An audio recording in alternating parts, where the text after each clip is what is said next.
Parfait. Ça passe.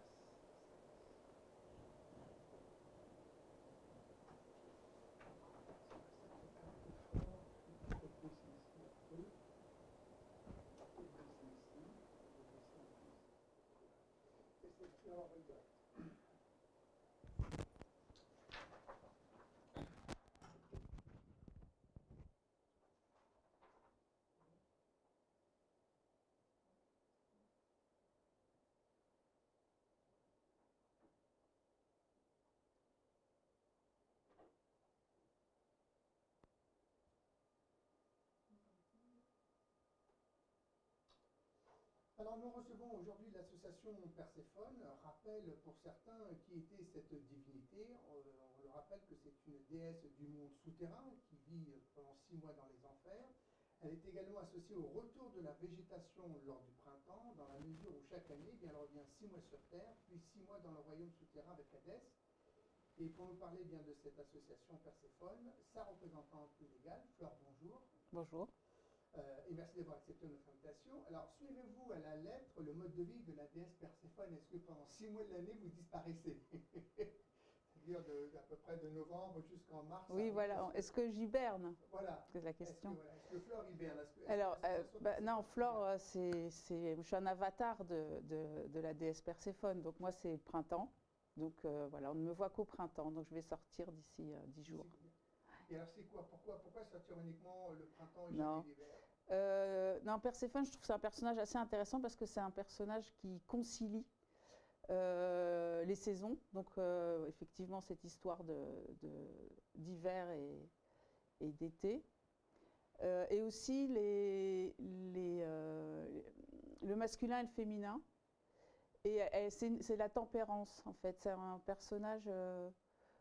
qu'on ne connaît pas très bien, on n'en parle pas beaucoup, mis à part effectivement cette histoire de saison, parce qu'en fait elle a été enlevée par Hadès, qui l'emmène sous terre. Bon, c'est pas les enfers, c'est les enfers grecs, hein, donc c'est sous terre, c'est le royaume souterrain. Et sa mère la cherche partout pendant voilà, un certain temps, ce qui crée quelques conflits sur terre, puisque du coup, comme sa mère c'est Déméter et que c'est elle la déesse du blé, il n'y a plus rien à manger. Et comme elle est triste, donc c'est pour ça que toutes les plantes et voilà. les fleurs tout fan. Par se faner, etc. Voilà. Et quand elle retrouve sa fille, eh bien, c'est de nouveau le printemps. Comme Déméter a en fait, il y a un petit personnage je ne vais pas raconter toute l'histoire, bien qu'elle soit tout à fait intéressante, mais il y a un petit personnage qui dit qu'elle a mangé de la grenade, ce qui signifierait qu'elle a consommé son mariage, ce qui fait qu'elle ne peut pas repartir complètement, donc ils font un accord, voilà, ils font un deal, 6 mois, ce qui crée les saisons. Voilà, ça c'est le cycle, c'est assez intéressant comme personnage, après à approfondir chacun. Alors pourquoi justement avoir créé cette association et pourquoi Perséphone? Donc Perséphone, parce que moi elle me parle, j'aime bien ce personnage, parce qu'on est là surtout en ce moment là, avec les luttes pour les droits des femmes par exemple, je trouve ça intéressant d'avoir un personnage qui est conciliateur, c'est-à-dire un personnage qui va prendre en compte les hommes et les femmes, le chaud et le froid, l'été et l'hiver, qui va être un personnage qui finalement est global. C'est ça qui m'intéressait. C'est pour ça que je l'ai pris, bon, pour plusieurs raisons, mais pour ça entre autres. Et pourquoi avoir lancé cette association et quel est le but finalement de cette association? Alors l'association, c'est une association qui s'appelle donc Perséphone, Art, Action et Transmission. Donc le but c'est de créer, de montrer ce qu'on a créé et de transmettre les techniques de création. Alors c'est surtout au niveau de la gravure, parce qu'on a un atelier de gravure, mais c'est aussi au niveau donc faire aussi de la peinture, de la sculpture, écrire, dessiner. Il y a plusieurs ateliers, il y a des stages, et puis après il y a la création d'événements, et d'événements culturels, d'expositions, de regroupements d'artistes. En fait, chaque année, on invente un programme, on invente des projets, et on essaye de mettre tout en place pour les réaliser. Alors, quel est justement votre rôle dans cette structure? Je fais tout. Bon, c'est-à-dire que vous êtes en même temps au foyer au moulin? Voilà, c'est ça. Oui. Oui. Alors, est-ce que finalement, pour une personne, est-ce que vous avez suffisamment de temps finalement pour vous occuper de tout, ou alors vous êtes quand même, vous avez des aides, est-ce que vous arrivez à léguer certaines responsabilités? Non, j'ai pas beaucoup de... J'arrive pas beaucoup à déléguer. Ouais. Qu'est-ce qui fait passer? C'est un manque de confiance ou parce que... Non, c'est parce que c'est vraiment mon association, donc c'est moi qui tire la charrette, donc qui crée, qui invente. En plus, on a très peu d'argent, donc je ne peux pas payer quelqu'un. Donc il faudrait des bénévoles, il faudrait des gens qui travaillent gratuitement, ce qui ne se trouve pas tout le temps. Donc j'ai un peu d'aide, j'ai des gens qui peuvent venir ponctuellement. Mais voilà, dans l'ensemble, c'est moi qui tire la charrette. Euh, donc, combien finalement d'adhérents? Parce qu'au début, je voulais poser la question, combien de personnes il y a en permanence au sein des Perséphones? Donc il y a Flore, qui est la pièce principale, et après autour, il y a combien dans les différents ateliers? Il y a à peu près combien d'adhérents? Au niveau des ateliers de gravure, ça doit être une quarantaine de personnes qui en profitent. Et puis après, il y a les artistes avec lesquels je crée des événements. Alors, ils sont une dizaine. Donc en tout, on doit être une cinquantaine de personnes qui peuvent profiter de l'atelier et de ce que l'association peut apporter. Alors on va commencer par les adhérents. Comment vous recrutez les adhérents? Alors il y a une partie des adhérents qui viennent de l'Institut du Val-Mandé.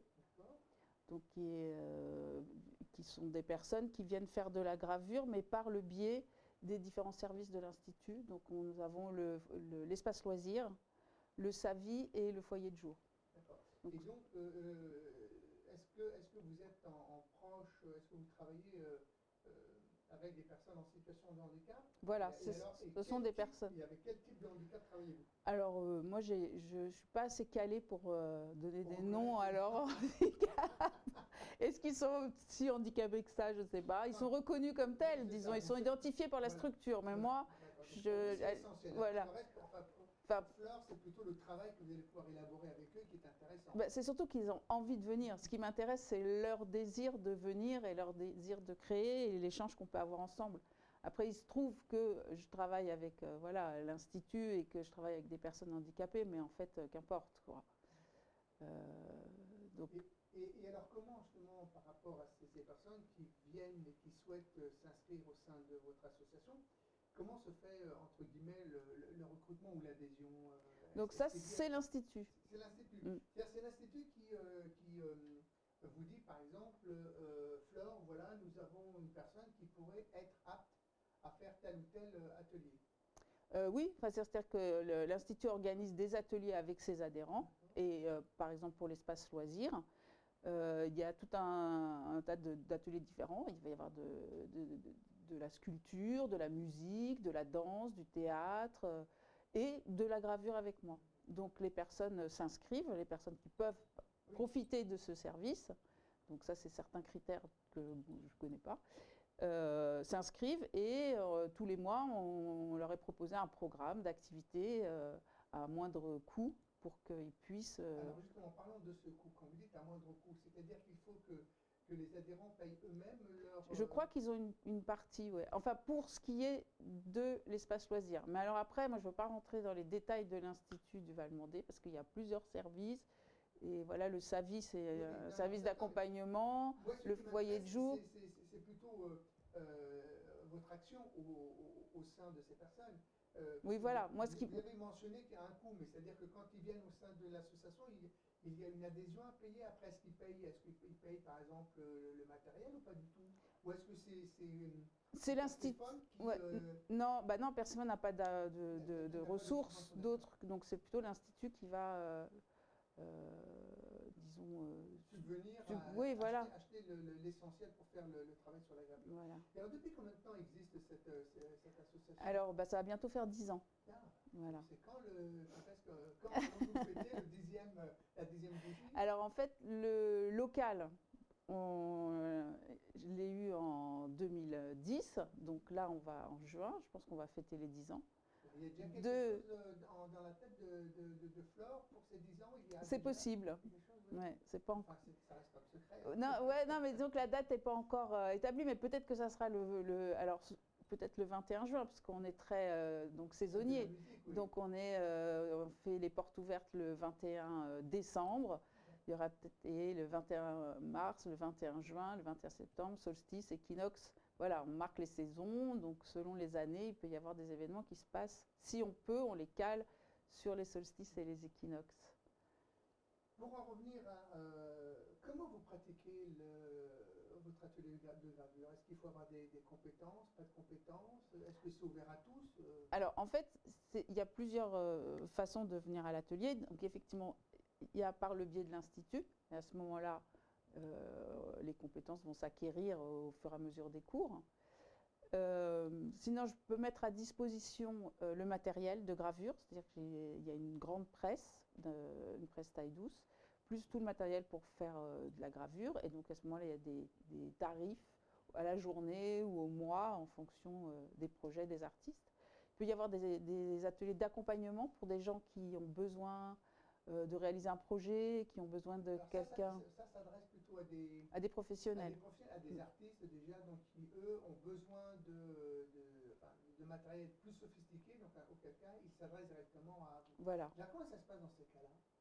Est-ce qu'il y a un partage c'est une rencontre. Des savoirs? Ouais. Est-ce qu'il y a, alors je pareil, c'est toujours la question, parce qu'on sait aujourd'hui que l'argent est toujours le nerf de la guerre. Est-ce qu'il y a aussi des arrangements financiers? Oui, il y a des arrangements financiers. C'est une sorte de location du matériel. Voilà. Et après, un accompagnement en fonction, ou bien il y a certaines personnes qui peuvent venir et vont bénéficier de l'atelier pour eux tout seuls, ils savent l'utiliser et ils travaillent tout seuls. Et puis il y en a d'autres. Il faut avoir une confiance totale.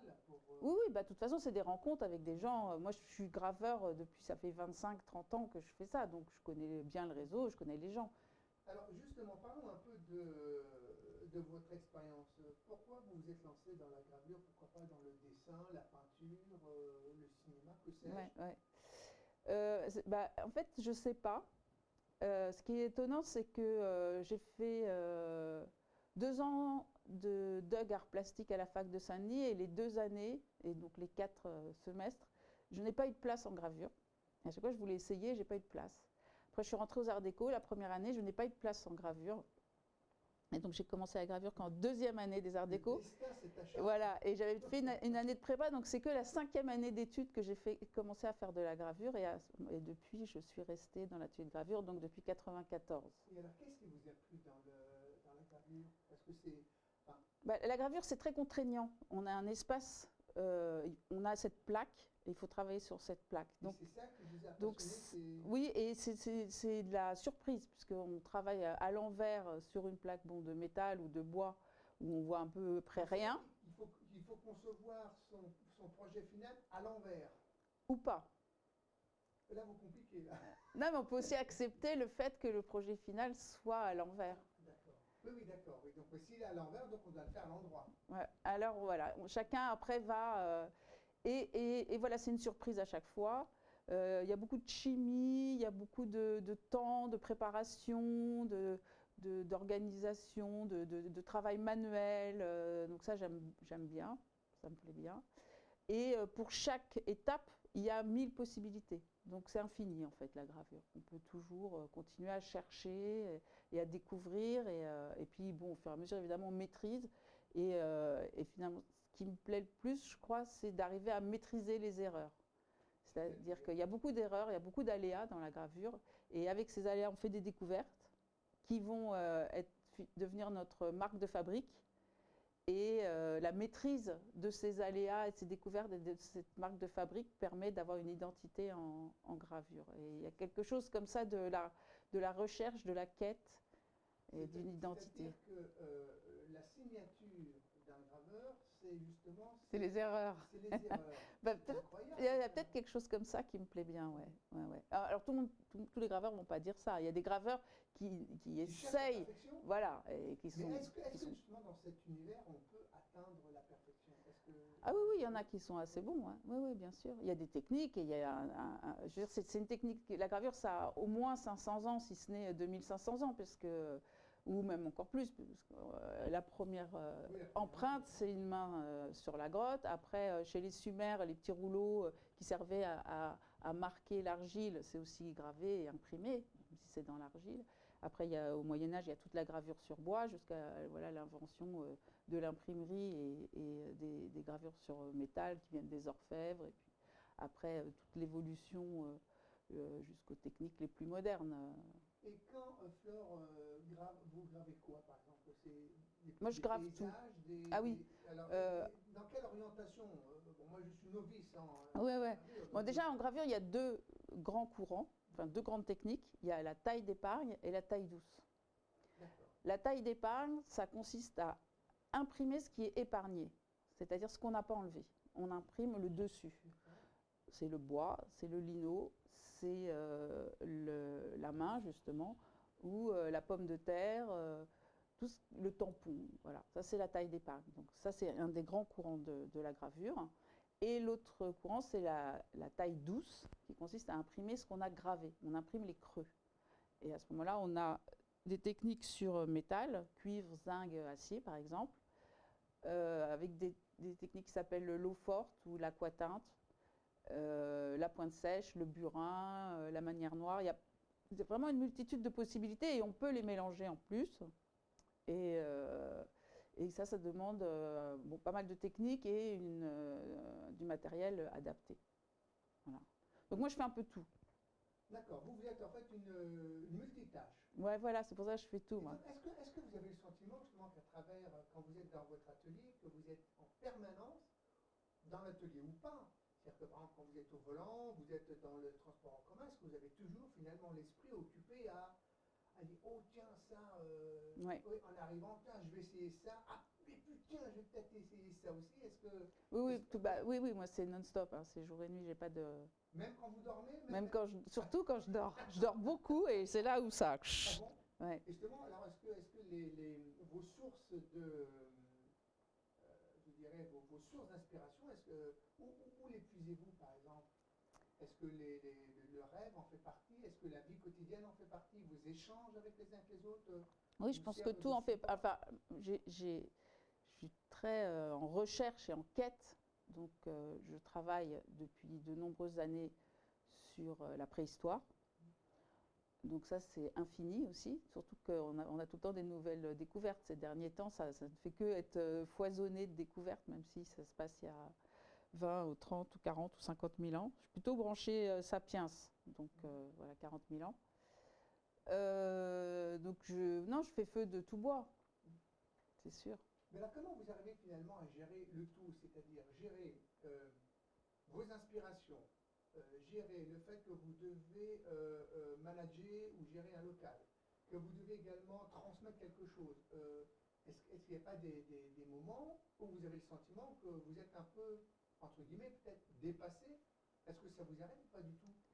Ou même dans ces moments-là, finalement, vous utilisez ce moment-là pour vous dire, bah, c'est très bien, je ne sais plus où j'en suis, bah, justement, ça va me permettre de rebondir pour essayer de trouver des solutions. Oui, oui, bah, je rebondis beaucoup, mais après, non, je sais où j'en suis, je suis très tenace, donc j'ai mes idées, donc je continue. L'adversité, il y a beaucoup d'adversité hein, dans la vie, enfin, moi j'en ai beaucoup, donc j'ai l'habitude de continuer quoi qu'il se passe, quoi qu'il arrive, ouais, tous les jours. Hein. Tous les jours. Comment fonctionnez-vous au sein de cette association? Tout à l'heure, vous avez mentionné qu'il y avait donc d'un côté le Valmandé, puis après d'un côté avec les artistes. Alors comment ça se passe avec les artistes? Bah, c'est très varié, c'est très varié. Ouais, ouais, oui, oui, il y a des artistes avec lesquels je travaille régulièrement. Mais qu'est-ce qui vous fait, par exemple, qu'est-ce qui va vous donner l'envie de travailler avec un artiste plus qu'un autre? Est-ce que c'est d'un côté de... C'est les rencontres, c'est le quotidien. Oui, c'est au quotidien. Vous en rencontrez beaucoup des graveurs? Il y en a autant que cela? Oui, il y en a beaucoup des graveurs. Oui, oui, il y en a beaucoup. Mais ils sont, oui, bah, c'est pas très connu. Enfin, si, il y en a beaucoup et je me demande même s'il n'y en a pas de plus en plus. Et il y a un événement qui s'appelle les Journées de l'estampe contemporaine, par exemple, qui a lieu à Place Saint-Sulpice, généralement aux alentours du 15 juin, le lundi et le mardi. Maintenant, c'est 2 jours. Bon, bah, là, déjà, on se retrouve tous les ans, depuis des années.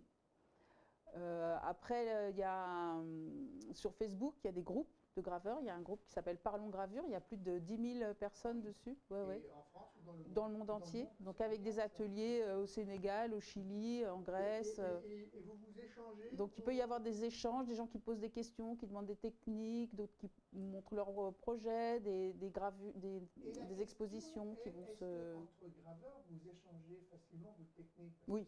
C'est comme les chefs refusent hein, de divulguer leur Non, c'est très généreux. Je vois à chaque fois que quelqu'un pose une question, il y a toujours 10 personnes qui vont répondre en disant ah, mais moi je mets plutôt ça, j'utilise ça, est-ce que tu as essayé ça? Je fais mon vernis moi-même, ah non, moi je utilise cette marque-là. Non, non, au contraire, c'est tellement varié qu'on ne peut pas se faire, on peut pas se faire piquer une technique ou une idée en gravure. Chaque fois que j'étais dans les ateliers collectifs, que ce soit aux Arts Déco ou à la Cité des Arts, on était 10, 15, 20, c'est 20 propositions totalement différentes. Totalement différentes. Alors peut-être qu'il y a des courants, mais il y a des techniques, les gens qui font du burin, ils vont se retrouver peut-être ensemble et échanger plus particulièrement sur voilà, des techniques plus pointues. Mais non, je trouve que c'est très varié, c'est très riche. Alors, sur un plan personnel, pourquoi cet engagement au sein de cette association et finalement, quand retirez-vous le fait de travailler par exemple avec le Valmandé? Pourquoi plus, par exemple, avoir pris cette orientation plutôt qu'un atelier lambda finalement avec des personnes je me suis rendu compte avec le temps que j'aimais beaucoup les autres. Ah ben c'est bien. C'est bien. Non, mais on ne le sait pas forcément que des choses. Je suis d'accord avec vous. Il y a des gens qui détestent les autres. Ouais, alors, enfin, qui n'aiment pas partager des choses, qui aiment rester plutôt dans leur solitude. Vous avez j'aime bien être seule, j'aime bien être... Bon, c'est vrai aussi que c'est mon atelier. J'ai fait des expériences d'atelier collectif. C'est pas toujours évident de partager la collectivité. Les intérêts ne sont pas toujours les mêmes. Et puis même la perception n'est pas la même. Ouais. Sans pour ça partager, mais la perception de l'approche de la vie, elle est aussi différente. Mettez deux personnes dans un lieu, il y a deux perceptions de la vie totalement différentes. Ouais. Donc il faut trouver l'équilibre voilà, entre son intégrité, son chemin et le partage avec les autres. Alors vous êtes intègre? Ah, j'essaye, ouais. J'essaye. Ça veut dire quoi le j'essaye? Je sais pas, peut-être que... C'est-à-dire que parfois on est moins intègre, des fois on ferme les yeux. Je pense que oui, on est obligé. Ouais, c'est ça, je pense qu'on est humain, voilà. Il n'y a pas de prétention à... Et alors, comment réagissez-vous quand, par exemple, il y a une personne qui a du mal à concevoir son projet? Par exemple, vous êtes dans l'atelier, 3, 4 ou 5, je ne sais pas, vous pouvez me dire combien ils sont au sein de l'atelier. Il y en a qui progressent certainement plus rapidement que d'autres, il y en a qui vont, chacun va à son rythme. Et est-ce qu'il vous est déjà arrivé, par exemple, d'être confronté à une personne qui a du mal finalement à exprimer ce qu'elle voulait exprimer à travers justement cet atelier? Et à ce moment-là, quelle est votre réaction? Alors, j'ai l'impression qu'il y a deux sortes de profs ou de façons d'enseigner. Enfin, il y en a peut-être plus, mais deux grands courants. Il y a des profs qui veulent transmettre leurs connaissances et que leurs élèves fassent comme eux. Et puis, il y a les profs qui, dans lesquels je me situerais plutôt, veulent que les élèves trouvent leur chemin à eux. Et vous, c'est plutôt cette Voilà. Moi, ça ne m'intéresse pas du tout que quelqu'un fasse comme moi. Mais par contre, ce qui m'intéresse, c'est qu'il fasse comme lui veut. Oui, mais si lui n'arrive pas à faire ce qu'il veut, alors quels sont Eh bien, déjà, il faut qu'il se libère du bien faire. Il faut qu'il se libère de l'image qu'il pense que les autres attendent de lui. Il faut qu'il trouve son chemin à lui. Moi, c'est une des choses que je dis à mes élèves, aux adultes par exemple, d'autres élèves qui ne sont pas des personnes handicapées, qui sont des gens qui font de la gravure. Et quand on organise des expos collectives, le thème de l'année, ça peut être ce qu'ils veulent, mais il faut qu'il y ait une volonté. Je ne veux pas qu'ils mettent un petit truc, un grand truc, que ça soit comme ci, comme ça, je sais pas, j'ai fait ça et tout ça. Il faut une volonté, n'importe laquelle, mais une volonté. Ou si c'est la volonté de mettre un grand truc, un petit truc, et je sais pas, à ce moment-là, la volonté, c'est je sais pas. Mais il faut au moins qu'ils trouvent ça. Et on arrive à exprimer le je ne sais pas? Oui, je pense qu'il y a des gens qui... Oui. Souvent de savoir, où je peux dire je ne sais pas, mais je ne savais pas qu'on pouvait exprimer le... Je ne sais pas, je cherche, je suis débutant, j'aime bien la gravure, mais j'y arrive pas bien, j'ai commencé ça, puis en fait, je suis passée à ça. Tout ça, ça peut exister. C'est laisser la place aussi à tout ce qui peut exister, et puis les encourager chacun à aller dans son sens, quel qu'il soit. Il y a des gens qui veulent faire des trucs minuscules, il y a des gens qui veulent faire des trucs énormes, il y a des gens qui veulent mettre que du vert, des gens ils font que des traits, surtout avec les personnes handicapées. On a des gens qui sont très monomaniaques. Donc voilà, il y en a, il faut qu'un cheval, il faut un cheval, que des chevaux, c'est tout. Comment vous, justement, réagissez-vous quand vous êtes confronté justement à... parce qu'on a le sentiment que vous avez un esprit d'ouverture, il y a une forme de curiosité, vous avez aussi une soif toujours de remplir un vase qui finalement ne sera jamais rempli, d'après ce que j'ai compris. Vous laissez donc les adhérents s'exprimer et qu'ils puissent trouver leur voie, mais quand vous êtes confronté justement à des personnes ou à une personne qui fait un peu une fixation, est-ce que vous essayez de le sortir de cette fixation ou est-ce que vous vous dites ben, finalement il est dans sa fixation et que je ne pourrais pas l'en sortir, ou alors au contraire vous essayez de casser ces... Alors, justement, on en parlait dernièrement avec Angela à propos d'une personne qui est très enfermée dans son univers. Et donc, il ne fait que, pour vous dire, il ne fait que, voilà, c'est lui justement là, il ne fait que le son des griffes du tigre Shere Khan du livre de la jungle. Il ne fait que ça. Ouais. Mais est-ce que vous avez essayé, enfin je ne sais pas, est-ce que vous avez essayé avec lui de parler justement Il ne parle pas. Ah d'accord. Bon, ben, comme ça vous avez répondu à la question. D'accord. Donc, mais effectivement. Il est arrivé il y a 4 ans ou 5 ans à l'atelier. Oui. Vous avez vu les progrès ? Il dormait à moitié comme ça. Maintenant, il me fait des griffes grandes comme ça. Ben, pour moi, c'est gagné. Sûr, c'est gagné, bien sûr. Pour moi, c'est gagné. Et donc, on en discutait, comme quoi il fallait peut-être l'emmener vers d'autres choses, qu'il était bloqué sur ça, que ses parents trouvaient qu'il... Voilà. Moi, je ne suis pas thérapeute.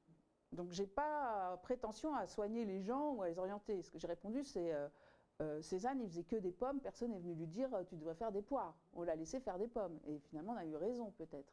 Donc, lui, il fait que des griffes. On a fait des griffes vertes qui étaient la jungle, des griffes noires qui étaient le tigre, des griffes oranges qui étaient le tigre à rayures avec le noir dans la jungle. Et en mettant des griffes vertes, des griffes noires et des griffes oranges, on a reconstitué de façon abstraite Shere Khan dans la jungle. On a fait tout un tas, il y a toute une série de son travail sur plusieurs années, c'est très intéressant. Et j'ai jamais voulu lui faire faire autre chose que ses griffes, mais maintenant il les fait, mais avec un plaisir. Alors parlons un peu, parce qu'il y a eu, donc malheureusement là il y a une espèce de microbe qui est en train de sévir en France et dans le monde. Il devait y avoir donc, il y a une exposition actuellement, donc cette exposition a ouvert ses portes le 8 mars, dimanche. Parlez-nous un peu de cette exposition. Va-t-elle durer? Est-elle limitée dans le temps? Alors, c'est une exposition qui a lieu dans les locaux de l'Institut du Val-Mandé, donc 7 rue Mongenod à Saint-Mandé.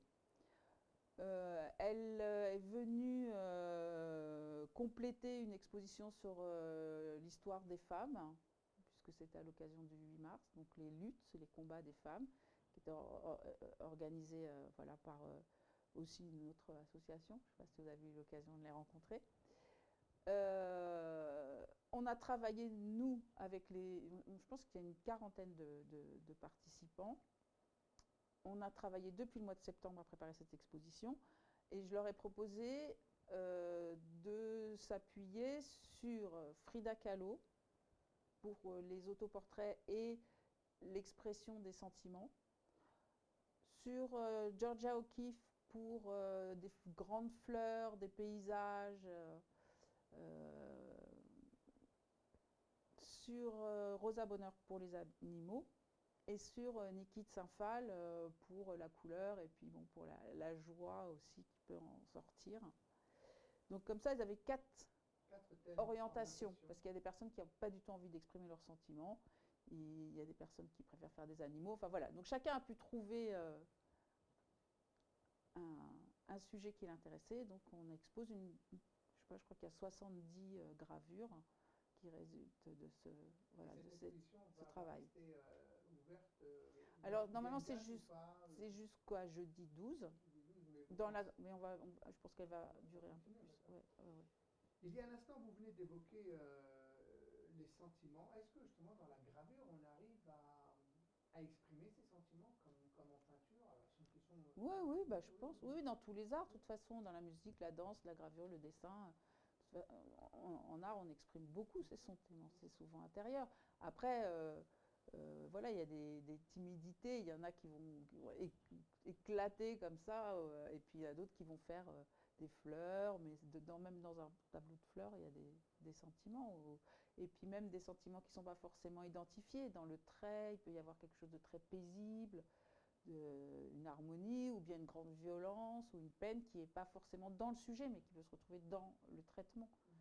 Et est-ce que vous-même, vous avez, question, est-ce que vous avez déjà exposé en tant que graveur Ah oui, moi j'expose tout le tout temps. le temps? Ouais. Et alors, où peut-on, par exemple, voir vos œuvres et quelle sera la prochaine exposition? Alors là, c'est un petit peu spécial. Bah, j'aime bien quand c'est spécial. Ça change du Ouais, classique. voilà. Quand on dit que c'est spécial, donc c'est vraiment quelque chose d'original. Parce que la prochaine expo aura lieu dans la librairie des éditeurs associés. Donc c'est 11 rue de Médicis. C'est l'ancienne librairie Corti qui a été reprise par quatre petits éditeurs qui proposent que des très beaux livres édités par des petits éditeurs qui ont l'amour de l'édition. Et j'en fais partie. Donc je suis très contente.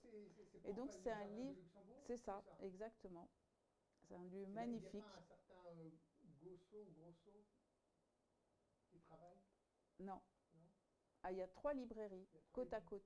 Il y a la librairie anglaise, il y a la librairie d'extrême droite, et il y a nous, les gauchos.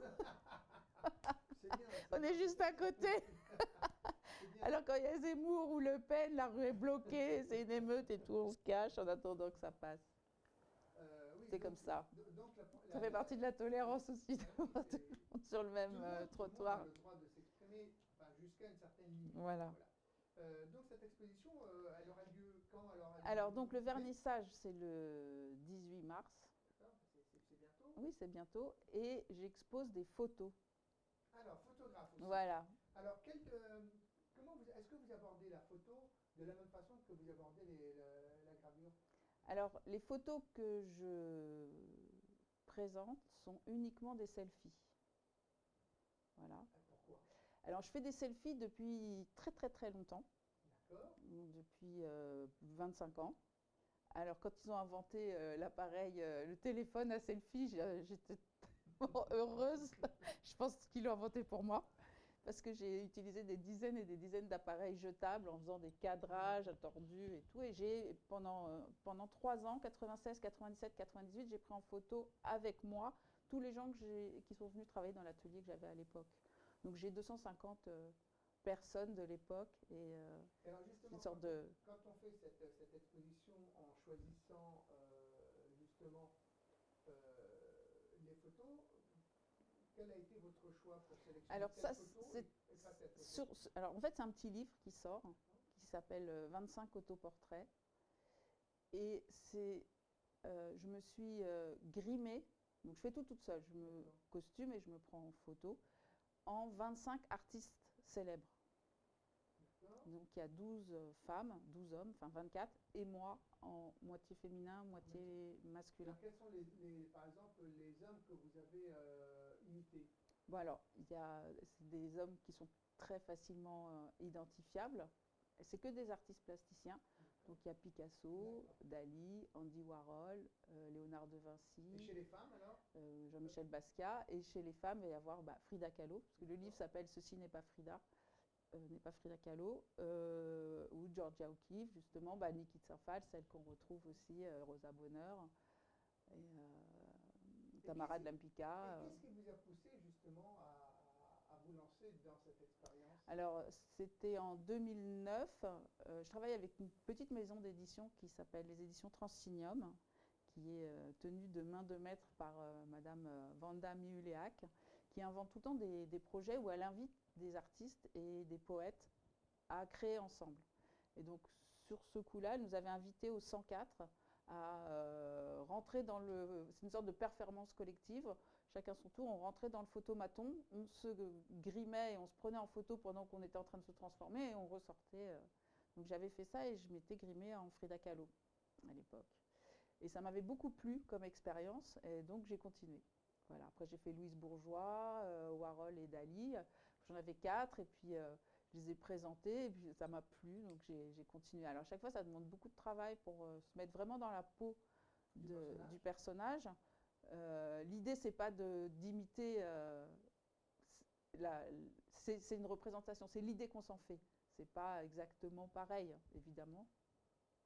Et donc, se travailler sur sur l'idée qu'on se fait des choses. Voilà, ceci n'est pas une pipe, c'est la représentation d'une pipe. Ceci n'est pas Frida Kahlo, c'est la représentation qui s'en fait. Finalement, c'est la personne qui va regarder l'image, qui va y voir Picasso ou Dali. Mais si on met une photo de Dali et la mienne à côté, ça ne ressemble en rien.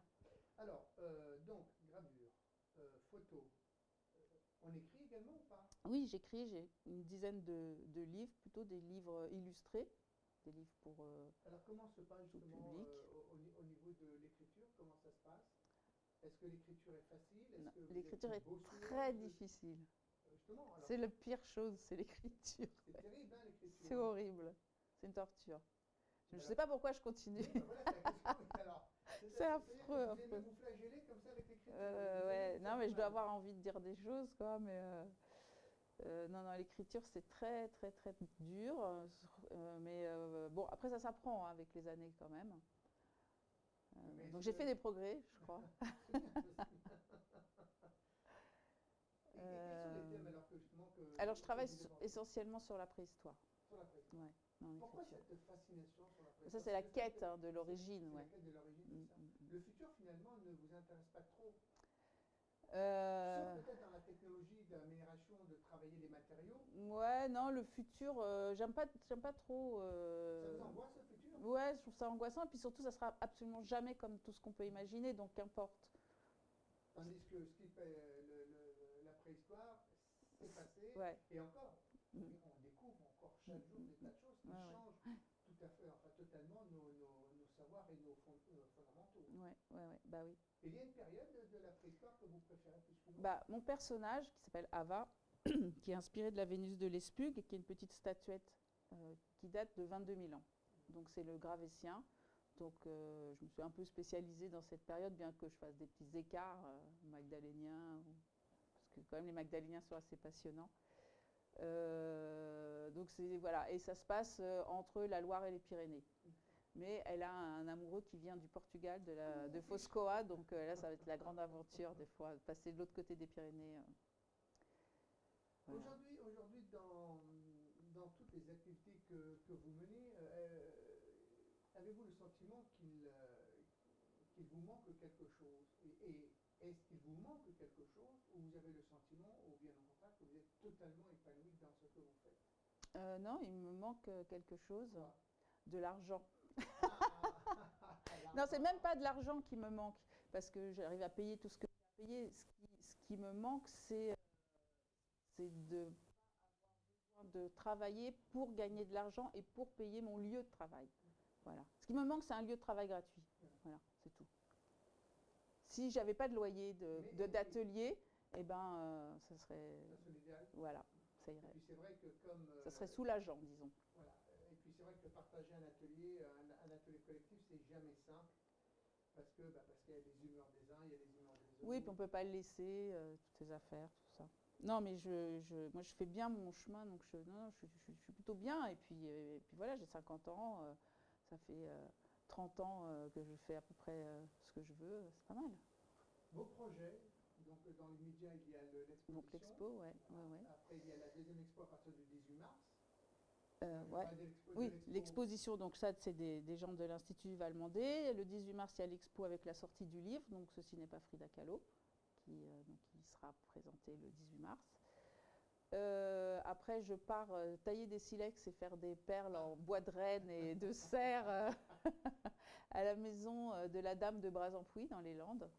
Donc ça, je pars une petite semaine retrouver des amis préhistoriens et passionnés de... Ça, c'est faire un retour dans le passé. Voilà, parce que je prépare un nouveau livre qui... Bon, je vais mettre du temps pour le faire. Enfin, je me suis donné 2 ans. C'est un livre sur...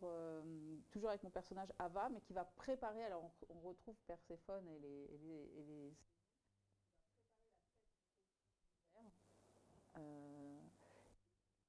faire va fabriquer des choses.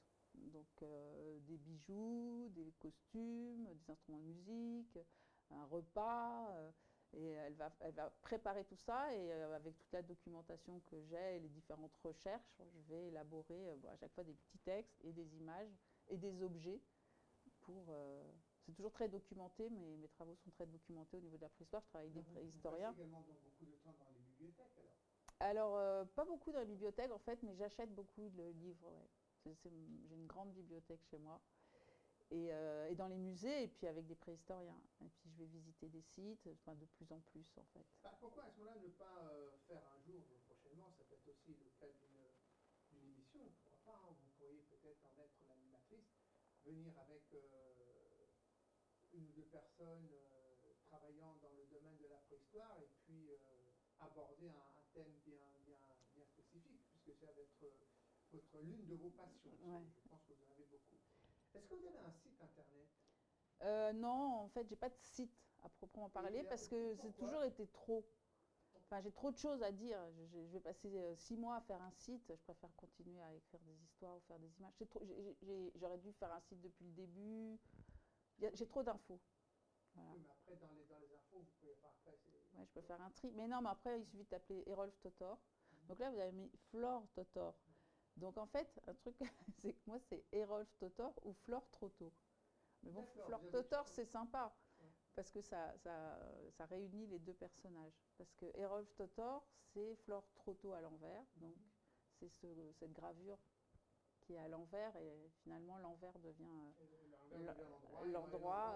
Voilà. Et la main gauche, la main droite, le féminin, le masculin, l'hiver, l'été, le chaud, le froid.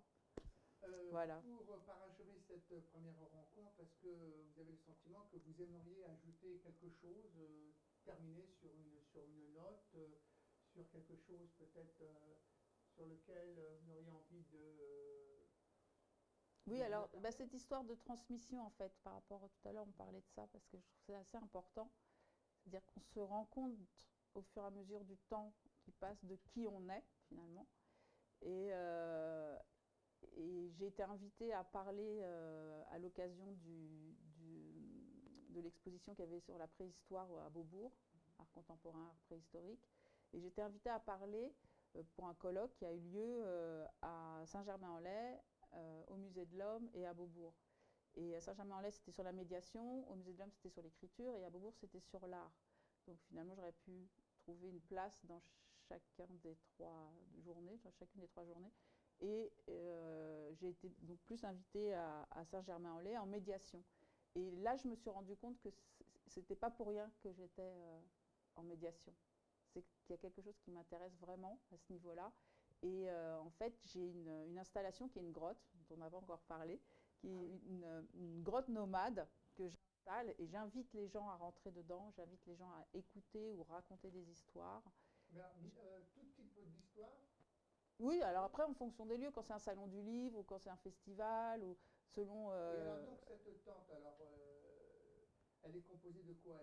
Elle est en tissu. En tissu, d'accord. Et en bois, et c'est comme un dôme en fait. Mais elle est démontable. Elle est démontable.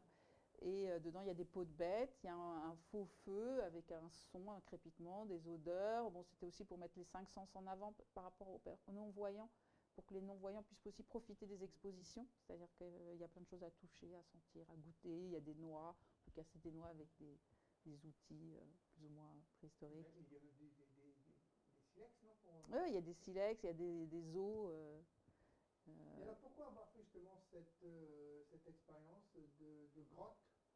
Donc voilà, donc c'était pour faire plus que l'exposition, juste venir voir les tableaux d'un artiste.